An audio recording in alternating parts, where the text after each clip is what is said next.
மாணவர்கள் அனைவருக்கும் வணக்கம். நாம கடந்த வகுப்புல ஏமாந்த நாய் அப்படின்ற ஒரு பாடப்பகுதியை படிச்சோம். இப்ப இன்னைக்கு அதுக்கு அடுத்த அழகாக குரங்கு சேட்டை அப்படின்ற ஒரு தலைப்புடனான ஒரு கதையை நம்ம படிக்க போறோம்.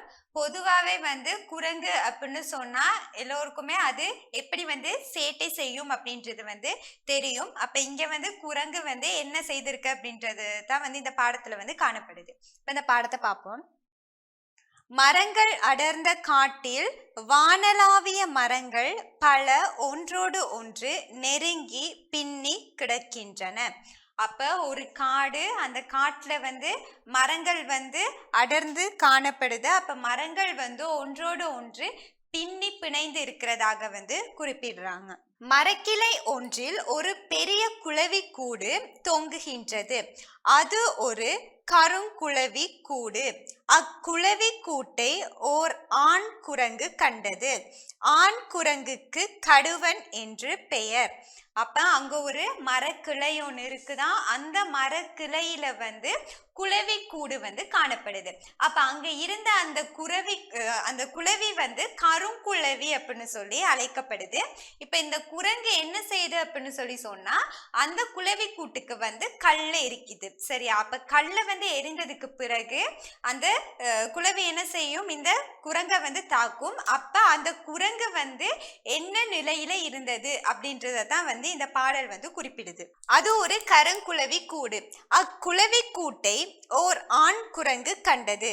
ஆண் குரங்குக்கு கடுவன் என்று பெயர். அக்கடுவன் என்ன செய்தது தெரியுமா? இப்ப எல்லா பிராணிகளுக்குமே ஆண் பெண் அப்படின்னு சொல்லி இரண்டு வகைகள் காணப்படுது. அதே நேரம் ஆணுக்கு ஒரு பெயரும் பெண்ணுக்கு ஒரு பெயரும் அழைப்பாங்க. அந்த வகையில இந்த குரங்கினுடைய ஆண் கடுவன் அப்படின்னும் குரங்கினுடைய பெண் மந்தி அப்படின்னு சொல்லி அழைக்கப்படுது. அப்ப இங்க இந்த குளவி கூட்டுக்கு கல்லெறிந்தது ஆண் குரங்கு, அதாவது கடுவன் அப்படின்னு சொல்லி சொல்றாங்க. குரங்கு சேட்டையை நீங்கள் அறிவீர்களா? அக்கடுவன் ஒரு கல்லை எடுத்து குளவி கூட்டை நோக்கி வீசியது. அக்கல் குளவி கூட்டை உடைத்து விட்டது. குளவி கூட்டை கல்லால் எரிந்து உடைத்தால் என்ன நடக்கும்? நீங்கள் எப்போதாவது குளவி கூட்டை எரிந்து உடைத்திருக்கின்றீர்களா? அப்ப அந்த கடுவன் குரங்கு என்ன செய்யுது அப்படின்னு சொல்லி சொன்னா, குளவி கூட்டுக்கு ஒரு கல்லை எரிக்குது. அப்ப பொதுவாகவே நாம ஒரு குளவி கூட்டுக்கு கல்லை எரிஞ்சா என்ன நடக்கும் அப்படின்னு தெரியும். குளவி நம்மளை கொட்டும். அந்த மாதிரி அந்த குளவி என்ன செய்து இருக்குது, இந்த குரங்கை கொட்டி இருக்குது. அப்ப இதுக்கு கீழே அந்த கூட்டை கலைச்சதால அங்க என்ன நடந்திருக்குது இந்த குரங்குக்கு அப்படின்னு சொல்லி இந்த ஒரு பாடல் ஒன்று குறிப்பிட்டிருக்காங்க. இந்த பாடல்ல தான் அதனுடைய நிலை குறிப்பிடப்படுது. கட்டிவிட்ட கருங்குளவி கூட்டை ஒரு கடுவன் கல்லாலே எரிந்து உடைக்க கலைந்தகடும் குளவி கொட்டிவிட அக்கடுவன் கூனி நடுங்கள் குளிர் சுரத்து முன்னர் வரு குலைப்பனது நடுங்கள். அப்ப இதுல என்ன சொல்லியிருக்காங்க அப்படின்னு சொல்லி சொன்னா, அதாவது ஒரு குளவி கூடு, அந்த குளவி கூட்டுக்கு இந்த குரங்கு என்ன செய்யுது அப்படின்னு சொல்லி சொன்னா கல்லை எரிக்குது. இவ்வாறு கல்லை வீசினதுக்கு அப்புறம் அந்த குளவி இந்த குரங்கை தாக்குது. அப்ப அந்த குரங்கு எப்படி இருந்துச்சு அப்படின்னு சொல்லி சொன்னா, ஒரு குலைப்பான் நோய், அதாவது நமக்கு மலேரியா காய்ச்சல் ஒருத்தவங்களுக்கு வந்தா அது எப்படி அவங்க உடல் நடுங்குமோ அதே போலதான் இந்த குரங்குக்கும் அந்த நேரம் இருந்திருக்குது அப்படின்னு சொல்லி கவிஞர் இதுல குறிப்பிட்டிருக்கிறாரு. இப்பொழுது என்ன நடைபெற்றது என்று பார்த்தீர்களா? என்ன நடைபெற்றது? கள்ளுப்போன திசை வழியே ஒரு குளவி வேகமாக வந்தது. அதை தொடர்ந்து பல குளவிகள் வேகமாக வந்தன. அப்ப இவர் அந்த குளவி கூட்டுக்கு கல்லடிக்க அதுல இருந்து முதல்ல ஒரு குளவி வருது. பிறகு அந்த குளவிக்கு பிறகே அதுல இருந்த ஏனைய குளவிகளும் இந்த குரங்கை நோக்கி வருது. பாவம், கடுவன் குரங்குக்கு குளவிகள் கொட்டி விட்டன. அப்ப அந்த ஆண் குரங்குக்கு வந்து என்ன செய்தனவாம், குளவிகள் வந்து கொட்டி விட்டது. அது கூனிக்கொண்டு நடுநடுங்குகின்றது. அந்த நடுக்கம் எப்படிப்பட்டது என்பதற்கு இப்பாடலில் ஓர் உவமானம் கூறப்பட்டிருக்கிறது. அதாவது அது வந்து குளவி கொட்டுனதுக்கு பிறகு அவரின் உடல் வந்து நடுங்குது. அப்ப இங்க வந்து ஒரு உவமானம் வந்து ஒண்ணு குறிப்பிட்டிருக்காங்க. அதாவது என்ன அப்படின்னு சொல்லி சொன்னா, ஒரு மலேரியா காய்ச்சல் வந்து ஒருத்தருக்கு எப்படி உடல் நடுங்குமோ அது போல குரங்குக்கு வந்து நடுக்கம் ஏற்பட்டது அப்படின்னு வந்து குறிப்பிட்டிருக்கிறாங்க. உங்களில் யாருக்காவது மலேரியா காய்ச்சல் வந்திருக்கின்றதா, அல்லது அந்த காய்ச்சல் வந்தவர்களை கண்டிருக்கின்றீர்களா? அக்காய்ச்சலுக்கு குளைப்பன் காய்ச்சல் என்றும் குளிர் காய்ச்சல் என்றும் பெயர்கள் உண்டு. அப்ப இங்க வந்து மலேரியா காய்ச்சல் அப்படின்றதுக்கு வந்து வேறு பெயர்கள் வந்து 2 குறிப்பிட்டிருக்கிறாங்க. ஒன்று வந்து குளைப்பன் காய்ச்சல், அப்படி இல்லைன்னா அதை வந்து குளிர் காய்ச்சல் அப்படின்னு சொல்லி வந்து அழைக்கிறதாம். அது தொடங்கும் போது குளிர் அதிகமாய் இருக்கும். ஆகையால் அக்காய்ச்சல் தொடங்கும் போது குளைப்பன் நடுக்கம் இருக்கும். அந்த நடுக்கமும் இந்த கடுவனின் நடுக்கமும் ஒரே மாதிரியானவை என்று இந்த பாடலில் நவாலையூர் சோமசுந்தர புலவர் அவர்கள் ஒரு நல்ல உபமானம் கூறியிருக்கின்றார். அப்ப இதுல வந்து மலேரியா காய்ச்சல் வந்து அப்படி இல்லைன்னா குளைப்பன் காய்ச்சல் வந்து அல்லது குளிர் காய்ச்சல் வந்து வரும்போது ஆரம்பத்துல எப்படி இருக்குமாம், அதிக அளவு குளிரா இருக்குமாம். அந்த குளிரால வந்து உடல் வந்து நடுங்குமாம். அப்ப அதே ஒரு நிலைதான் வந்து இந்த குளவி வந்து குரங்குக்கு கொட்டியதால குரங்கும் வந்து அந்த நிலையை தான் வந்து பெற்றிருக்குது. அப்ப இதுல வந்து உவமானம், அப்ப நவாலையூர் சோமசுந்தர புலவர் வந்து இந்த பாடல்ல வந்து ஒரு உவமையணி வந்து ஒண்ணு குறிப்பிட்டிருக்கிறாரு.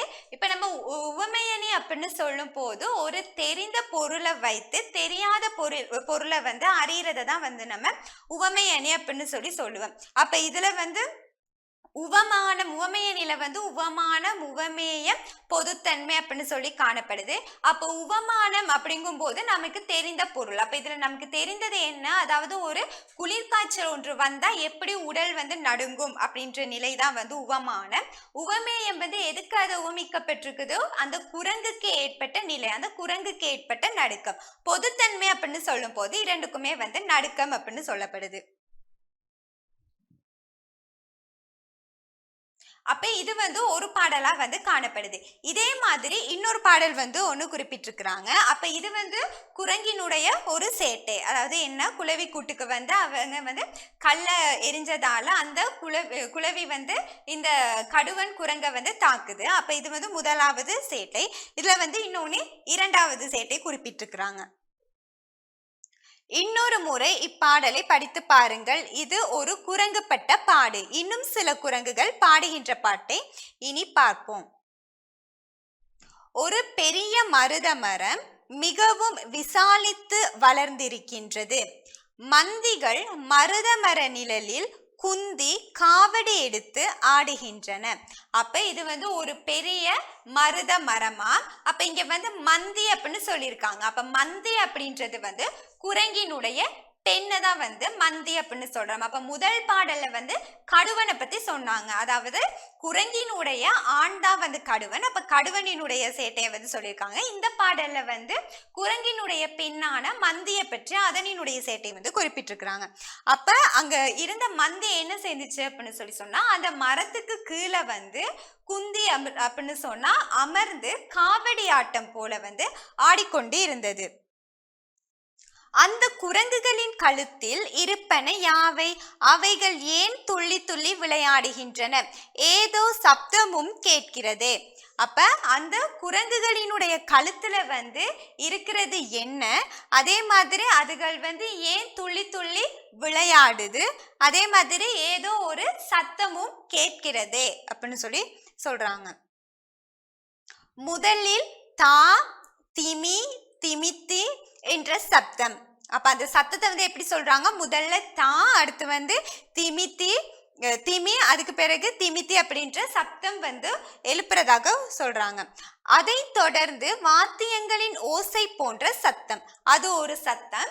பிறகு வந்து நம்ம வந்து வாத்தியங்களை வந்து இசைக்கும் போது ஏற்படுகின்ற ஒளியும் வந்து அங்க ஏற்படுதாம். இவைகள் என்ன சப்தங்கள்?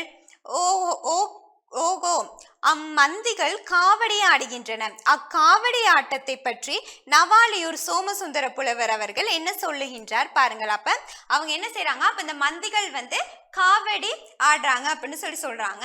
அப்ப அந்த காவடி ஆட்டத்தை வந்து நவாலியூர் சோமசுந்தர புலவர் வந்து எப்படி குறிப்பிட்டிருக்கிறாரு அப்படின்றத வந்து பார்ப்போம்.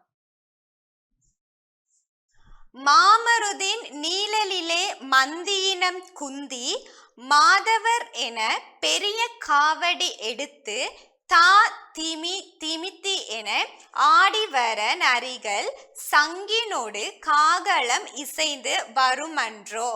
அதாவது என்ன, பெரிய மாமரம் சொன்ன மாதிரி அந்த மாமரத்துக்கு கீழே வந்து இந்த மந்திகள் என்ன செய்தாம், காவடி ஆட்டம் போல வந்து துள்ளி குதித்து இருக்குது. அதனோட சேர்ந்து ஒரு வாத்தியம் அருகிலே வந்து ஒரு வாத்தியம் இசைக்கிற சத்தமும் கேட்குது. இப்போ பொதுவாகவே வந்து நாம திருவிழா காலங்களில் காவடி ஆட்டம் அப்படின்னு பார்க்கும் போது காவடி ஆடுவாங்க. அதே மாதிரி வந்து பக்கத்துல வந்து அந்த வாத்தியங்களினுடைய ஒளி சத்தமும் வந்து காணப்படும். அப்ப அதே மாதிரி தான் வந்து இங்கேயும் வந்து இடம்பெற்றிருக்கிறத வந்து இந்த நவாலியூர் சோமசுந்தர புலவர் வந்து அவரினுடைய கவித்திறனினூடாக கூறியிருக்கிறாரு. காகளம் என்பது ஒரு வாத்தியம். நரிகளின் ஊளை சப்தம் சங்கு காகல வாத்தியங்கள் என்பவற்றின் ஓசை போல் இருக்கிறதாம். எப்படி இருக்கிறது? குரங்குகளின் காவடி. இவையெல்லாம் குரங்கு சேட்டைகள்.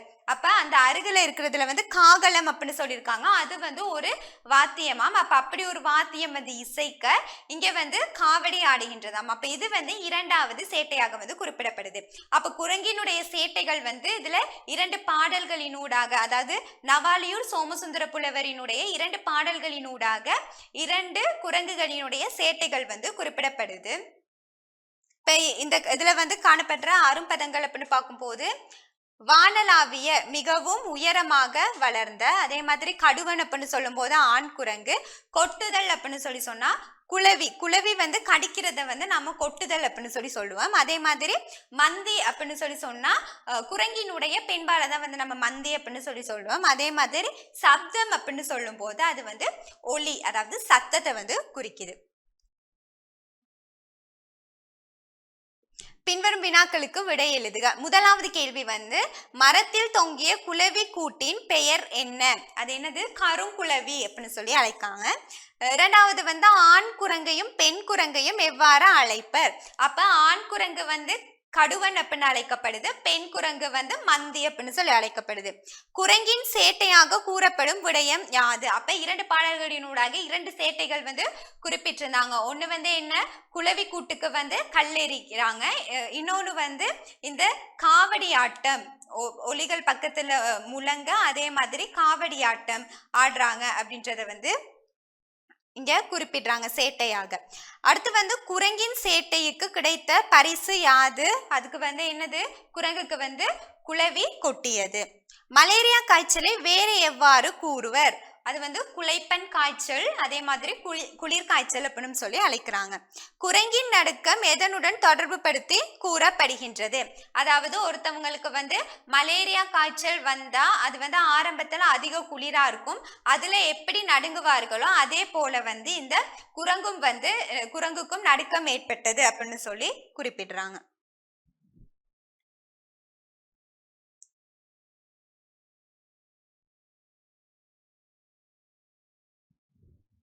அப்ப இவ்வளவு நேரம் வந்து ஒரு கதையை வந்து படிச்சு முடிச்சிருக்கிறேன். அப்ப இதுக்கு பிறகு வந்து இதுல வாக்கியம் அப்படின்ற ஒரு பகுதி ஒண்ணு காணப்படுது. அதாவது வாக்கியம் அப்படின்னு சொல்லும் போது வாக்கியம் அப்படின்னு சொல்லும் போது சொற்கள் ஒரு குறிப்பிட்ட ஒழுங்குமுறைக்கு ஏற்ப, அதாவது அதுல வந்து ஒழுங்குமுறை இருக்கணும், அதே மாதிரி ஒன்றுடன் ஒன்று அமைப்பு ரீதியாக இருக்கணும், அதனோட இணைந்து முழுமையான பொருள் தருமா இருந்தா அதுதான் வந்து வாக்கியம் அப்படின்னு சொல்லி அழைக்கப்படுது. அப்ப வாக்கியம் அப்படின்னு சொல்லும் போது சொற்கள் வந்து ஒரு குறிப்பிட்ட ஒழுங்குமுறைக்கு ஏற்ப ஒன்றுடன் ஒன்று அமைப்பு ரீதியாக இணைந்து முழுமையான பொருள் தருமாக இருந்தால் அதுதான் வந்து வாக்கியம் அப்படின்னு சொல்லப்படுது. அப்ப இதுல முக்கியமானது ஒழுங்குமுறைக்கு ஏற்ப ஒழுங்குமுறையா இருக்கணும், இன்னொன்று ஒன்றோடு ஒன்று அமைப்பு ரீதியில வந்து இணைந்து இருக்கணும், அதே மாதிரி ஒரு முழுமையான பொருளை வந்து தருமாக இருந்தா அதுதான் வந்து வாக்கியம் அப்படின்னு சொல்லி குறிப்பிடப்படுது. இப்போ உதாரணமா வந்து இதுல கொடுத்திருக்கிறாங்க, கவிதை அக்கா எழுதி கொண்டிருக்கின்றாள் ஒரு. அப்ப இது வந்து ஒரு வாக்கியம் இல்லை. இப்போ ஒரு வாக்கியம் அப்படின்னு சொல்லும் போது அதுல கட்டாயம் ஒரு எழுவாய் இருக்கணும், அதே மாதிரி பயனிலை இருக்கணும். இப்ப இதுல வந்து எழுவாயும் இருக்கு, பயனிலையும் இருக்கு. ஆனா இது வந்து ஒரு பொருள் தரக்கூடிய வகையில வந்து இது காணப்படாதனால இதை நம்ம வாக்கியம் அப்படின்னு சொல்ல முடியாது. இது பொருள் உள்ள வகையில் அமையவில்லை, எனவே இது ஒரு பூரண வாக்கியம் அல்ல. இதனை பொருள் புலப்படும் வகையில் முறையாக அமைக்கும் போது இவ்வாறு அமைகிறது. அதாவது இதை வந்து நாம ஒரு வாக்கியமா எழுதணும் அப்படின்னு சொல்லி சொன்னா எப்படின்னா, அக்கா ஒரு கவிதை எழுதி கொண்டிருக்கின்றாள். அக்கா ஒரு கவிதை எழுதி கொண்டிருக்கின்றாள். இதுதான் வந்து ஒரு பூரணமான வாக்கியமாக இருக்கும். இப்ப இதுல வந்து எழுவாயா வந்து அக்கா எழுவாய், அதே மாதிரி பயனிலைன்னு சொல்லும் போது எழுதி கொண்டிருக்கின்றாள், அதே மாதிரி செயற்படு பொருள் அப்படின்னு சொல்லும் போது இல்லை நம்ம வந்து கவிதையை வந்து நம்ம செயற்படு பொருள் அப்படின்னு சொல்லி சொல்லுவோம். இவ்வாறான வாக்கியங்களை வந்து நாம 3 வகையில வந்து பிரித்து நோக்கலாம். அதுல வந்து ஒன்று தனி வாக்கியம், அதே மாதிரி கூட்டு வாக்கியம், கலப்பு வாக்கியம் அப்படின்னு சொல்லி 3 வகை வந்து காணப்படுது. ஆனா உங்களினுடைய பாடத்திட்டத்தின் அடிப்படையில தனி வாக்கியங்கள் மட்டும்தான் வந்து காணப்படுது. அப்ப இதுக்கு பிறகு வர்ற வகுப்புகள்ல தான் வந்து ஏனைய கூட்டு வாக்கியம், கலப்பு வாக்கியம் வந்து உங்களுக்கு பாடத்திட்டத்துல வந்து காணக்கூடியதாக இருக்கும். இதுல வந்து தனி வாக்கியம் அப்படின்னு சொல்லும் போது ஒரு வாக்கியத்துல வந்து ஒரு எழுவாய் ஒரு பயனிலை இருந்துச்சு அப்படின்னு சொன்னா அதை வந்து நாம தனி வாக்கியம் அப்படின்னு சொல்லி சொல்லுவோம். ஒரு வாக்கியத்தில் ஒரு எழுவாயும் ஒரு பயனிலையும் காணப்படுமாயின் அது தனி வாக்கியம் ஆகும். அப்ப ஒரு வசனத்துல ஒரு எழுவாயும் ஒரு பயனிலையும் வந்து இருக்கணும். அப்படி இருந்தாதான் வந்து அதை வந்து நாம வாக்கியம் அப்படின்னு சொல்லி சொல்ல முடியும். இப்ப இதுல வந்து கிளி, கிளி அப்படின்றது வந்து எழுவாய், அதே மாதிரி பறக்கின்றது அப்படின்றது வந்து பயனிலை அப்படின்னு சொல்றோம். அதே மாதிரி ஆசிரியர் அப்படின்றது வந்து எழுவாய், ஆசிரியர் வகுப்பறைக்கு வருகின்றார், ஆசிரியர் வந்து எழுவாய், வருகின்றார் அப்படின்றது வந்து பயனிலை. அடுத்து வந்து புலி வேகமாக பாய்ந்தது, புலி அப்படின்றது வந்து எழுவாய், பாய்ந்தது அப்படின்றது வந்து பயனிலையாக காணப்படுது. அப்ப இதுல குறிப்பிட்டிருக்க எல்லா வசனத்திலையுமே வந்து ஒரு எழுவாயும் ஒரு பயனிலையும் வந்து காணப்படுது. அப்ப ஒரு தனி வாக்கியம் அப்படின்னு சொல்லும் போது ஒரு எழுவாயும் ஒரு பயனிலையும் இருந்துச்சுன்னா அதை வந்து நாம தனி வாக்கியம் அப்படின்னு சொல்லி சொல்லுவோம். அடுத்து வாக்கியங்களினுடைய இயல்பை அறிவோம். அதாவது வாக்கியம் அப்படிங்கும் போது அது வந்து என்னென்ன இயல்புகளை வந்து கொண்டு இருக்குது அப்படின்னு சொல்றது வந்து நமக்கு தெரிஞ்சிருக்கணும்.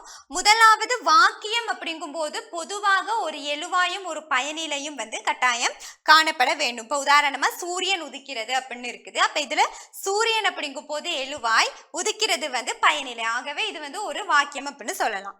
இரண்டாவது இயல்பு என்ன அப்படின்னு சொல்லி சொன்னா, திணைப்பால் எண் இடம் காலம் என்ற இலக்கண கூறுகளின் தொடர்பினை அது பெற்றிருக்கும். இவைகளே வாக்கியங்களின் இயல்பாகும். இவ்வாறான வாக்கிய இயல்புகளை வைத்துக்கொண்டு வாக்கியங்களை இயைபுற எழுதுவது அவசியம். அப்ப இன்னொரு விடயம் என்னன்னா, திணை பால் எண் இடம் காலம் அப்படின்னு சொல்லி வகைகள் வந்து காணப்படுது. ஆனா இது வந்து உங்களுக்கு பிறகு வர்ற பாடங்கள்ல தான் வந்து இலக்கணமாக வந்து குறிப்பிட்டிருக்கிறாங்க. இதுல நம்ம சொல்லணும் அப்படின்னு சொல்லி சொன்னா, திணை அப்படின்னு சொல்லும் போது 2 இருக்குது. ஒன்று உயர்திணை, இன்னொன்று வந்து அக்ரிணை அப்படின்னு சொல்லி சொல்லலாம். அக்ரிணை அப்படின்னு சொல்லி சொல்லலாம். அதே மாதிரி பால் அப்படின்னு சொல்லும் போது 5 வகையில வந்து காணப்படுது. ஒன்று ஆண்பால், பெண்பால், பலர்பால், பலவின்பால், ஒன்றன்பால் அப்படின்னு சொல்லி 5 பால் வகைகள் வந்து காணப்படுது. அதே மாதிரி எண் அப்படின்னு சொல்லும் போது 2 காணப்படுது. ஒன்று ஒருமை, இன்னொன்று பன்மை. அதே மாதிரி இடம் அப்படின்னு சொல்லும் போது 3 காணப்படுது. தன்மை, முன்னிலை, படர்க்கை அப்படின்னு சொல்லி. அதே வந்து காலம் அப்படின்னு சொல்லும் போது இறந்த காலம், நிகழ்காலம், எதிர்காலம் அப்படின்னு சொல்லி வகைகள் வந்து காணப்படுது. அப்ப இது தொடர்பான விரிவாக்கம் வந்து இதுக்கு பிறகு வர்ற பாடத்துல தான் வந்து காணப்படுது. அப்ப வந்து நம்ம விரிவாக அதை வந்து பார்க்கலாம். அப்ப ஒரு வாக்கியத்தை வந்து அமைக்கும் போது வந்து இந்த திணைப்பால் எண் இடம் இதுவும் வந்து முக்கியமானதாக காணப்படுது. அடுத்து வந்து இந்த வாக்கிய உறுப்புகள்ல வந்து முக்கியமானது வாக்கிய உறுப்புகள்ல எழுவாய், பயனிலை, செயற்படு பொருள் வந்து முக்கியமானதாக காணப்படுது. இதுல நாம எழுவாய் அப்படின்னு சொல்லும் போது பயனிலையோடு திணைப்பால் எண் இட உறவு கொண்டுள்ள பெயர் சொல்லே எழுவாய் என்கின்றோம். அநேகமா நாம ஒரு எழுவாய் அப்படின்னு எடுக்கும் போது அந்த எழுவாய் வந்து பெயர் சொல்லாக தான் காணப்படும். சில சந்தர்ப்பங்கள்ல வந்து இந்த பெயர் சொல் வந்து பயனிலையாக அமைகிற சந்தர்ப்பங்களும் வந்து காணப்படுது. ஆனா அநேகமா வந்து எழுவாய் வந்து பெயர் சொற்களாகத்தான் காணப்படும். அப்ப பயனிலையோட வைத்துக்கொண்டு அந்த திணைப்பால் எண் இடம் இதோட வைத்து பார்க்கறத தான் வந்து நம்ம எழுவாய் அப்படின்னு சொல்லி சொல்றேன். இப்ப இதுல வந்து எடுத்துக்காட்டு வந்து அண்ணன் வந்தான், அதே மாதிரி காகம் கரைந்தது, அதே மாதிரி தேனீக்கள் பறந்தன அப்படின்னு குறிப்பிட்டிருக்கு. அப்ப இதுல வந்து முதலாவதுல அண்ணன், அதே மாதிரி காகம், தேனீக்கள் இதுதான் வந்து நாம எழுவாய் அப்படின்னு சொல்லி சொல்றேன். இங்க வந்து எழுவாயை நம்ம கண்டுபிடிக்கணும் அப்படின்னு சொல்லி சொன்னா பயனிலை இருக்கிற இடத்துல வந்து நாம ஒரு கேள்வி கேட்கணும். அதாவது இந்த வந்தான், கரைந்தது, பறந்தன இங்க வந்து நம்ம ஒரு கேள்வி கேட்கணும். என்ன கேள்வி அப்படின்னு சொல்லி சொன்னா யார், எது, எவை இப்படி கேள்வியை நாம பயனிலையில கேட்டோம்னா அதுக்கு வர்ற விடைதான் வந்து எழுவாயாக இருக்கும். இப்ப வந்து அண்ணன் வந்தான் அப்படின்னு இருக்கு. அப்ப இதுல வந்து வந்தானுக்கு என்ன கேள்வி கேட்கலாம் அப்படின்னு சொன்னா யார் வந்தான் அப்படின்னு ஒரு கேள்வியை வந்து கேட்டோம் அப்படின்னு சொல்லி சொன்னா அண்ணன். அப்ப அண்ணன் தான் வந்து எழுவாய். அதே மாதிரி காகம் கரைந்தது. அப்ப இந்த கரைந்ததுக்கு வந்து எது கரைந்தது, காகம் கரைந்தது. அப்ப காகம் தான் வந்து எழுவாய். அதே மாதிரி தேனீக்கள் பறந்தன, எவை பறந்தன, அப்ப தேனீக்கள் பறந்தன. அப்ப தேனீக்கள் தான் வந்து எழுவாயாக காணப்படுது.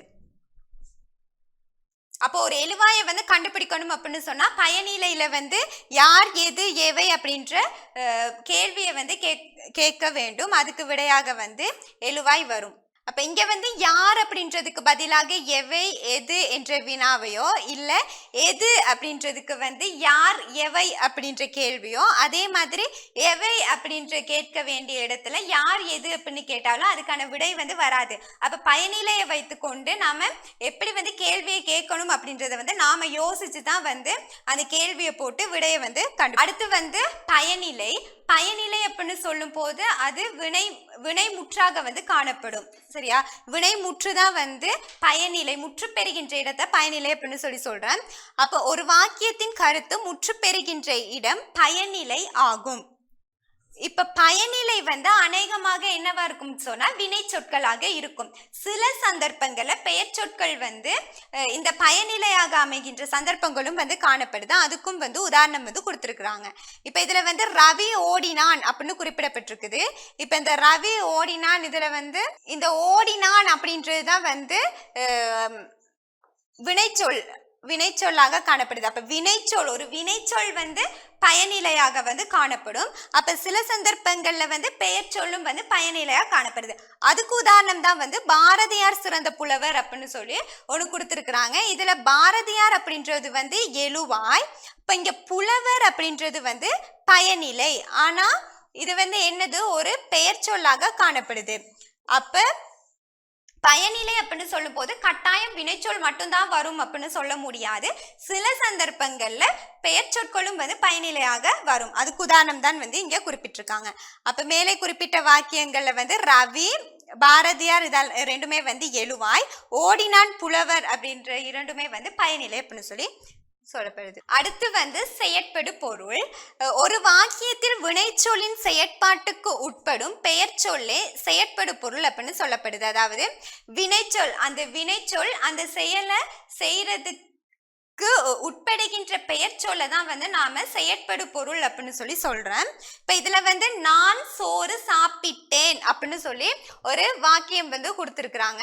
இப்ப இதுல நான் அப்படின்னு சொல்லும் போது இது வந்து எழுவாய், சாப்பிட்டேன் அப்படின்னு சொல்லும் போது இது பயனிலை.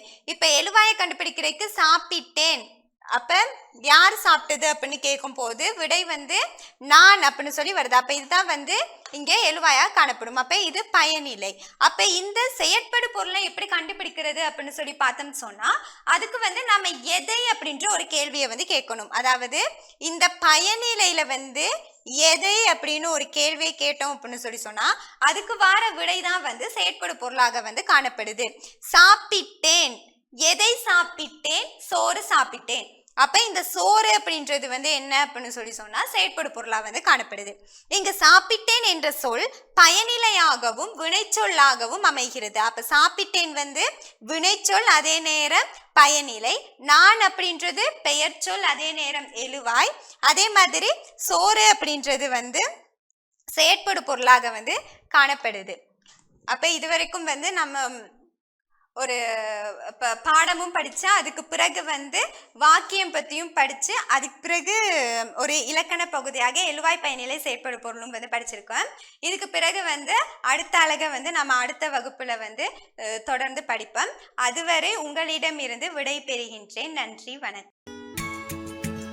கல்வி டிவியில் புத்தம்புது நிகழ்ச்சிகளை உடனுக்குடன் பார்த்து மகிழ எமது Facebook மற்றும் YouTube பக்கத்தை லைக் செய்யுங்கள்.